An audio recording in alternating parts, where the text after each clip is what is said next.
Hi friends, இப்போ நம்ம சிறகடி காசை பார்க்க போகிற சிறகடி காசையில் நம்ம மீனா கிட்ட ஒரு காஃபியை விட்டுட்டு நீ டீ கேட்டதுக்காக இவ்வளோ சண்டை பிடிக்கிற அப்படின்னு சொல்லிட்டு நம்ம விஜயாவோட ரியாக்ஷன் கொடூரமாக இருக்க அந்த டைம் பார்த்து நம்ம ரவி ஒரு பக்கம், நம்ம ஸ்ருதி ஒரு பக்கம் எல்லாருமே வந்து நீங்கள் பண்ணுறது ரொம்ப தப்புமா, வேணும்னா முன்னாடியே சொல்லியிருக்கணும், அது என்ன அவள் சமைக்கிறான்னு சொல்லிட்டு இவங்க ஒரு பக்கம் மீனாவுக்கு சப்போர்ட் பண்ணுறாங்க.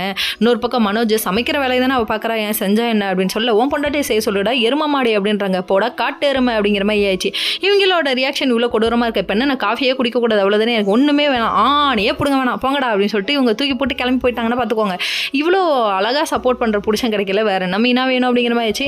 அதுக்கப்புறம் காரில் ஒருத்தவங்க ட்ராவல் பண்ணி வந்துட்டு இருக்காங்க. நல்ல ஒரு பூக்கடையை காமிப்பான்னு சொன்னதுக்கு இவங்க மீனாவோட கடைக்கு கூட்டு போய் அங்கே வந்து இவங்க 2 பேரும் அடிச்சுக்கிட்டதை பார்க்கணுமே, புருஷனும் பொண்டாட்டி இங்கேயுமாடா அடிச்சுக்குவீங்க, ஒரு பொருட்களுக்காக இப்படி அடிச்சுக்கிறீங்களேடா அந்த மாதிரி ஆயிடுச்சு இவங்களோட நிலைமை. கஸ்டமர் முன்னாடியே பூவில் முளம்போட தெரியுமான்னு சொல்லி கேட்க யாருக்கு முளம்போட தெரியாது முளம்போட காமிச்சாங்க. கடைசியில் பார்த்தா உனக்கு வாயில் மட்டும்தான் முளம்போட தெரியும் சொல்லிட்டு புருஷனும் பொண்டாட்டி அடிச்சுக்க. அதுக்கப்புறம் மீதி சேஞ்ச் இல்லையான்னு பேசிட்டு இருக்காங்க. அந்த டைம் பார்த்து சீதாவும் அவங்க ஹஸ்பண்டும் வராங்க. அருண் ஒரு பக்கம் முறுக்குன்னு முறுக்குறாரு பைக், அடே சகலை விசேஷ ரகலை உங்க அட்டுலியும் தாங்க முடியலடா அப்படிங்கிற மாதிரி இருக்கு. இவனுங்க என்னக்கா இப்படியே இருக்காங்க, எப்பக்கா ஒன்னாவாங்க அப்படின்னு சொல்லிட்டு நம்ம சீதா ஒன்று கேட்க, அப்பா அதுவா காலம் பதில் சொல்லும்ப்பா, காலமே காயத்துக்கான மருந்துப்பா, நம்ம ஒன்று ட்ரை பண்ணோம்னா அது கண்டிப்பாக சொதப்பிடும்ப்பான்னு சொல்லிட்டு ஃப்ரீ அட்வைஸ் கொடுக்குறாங்க.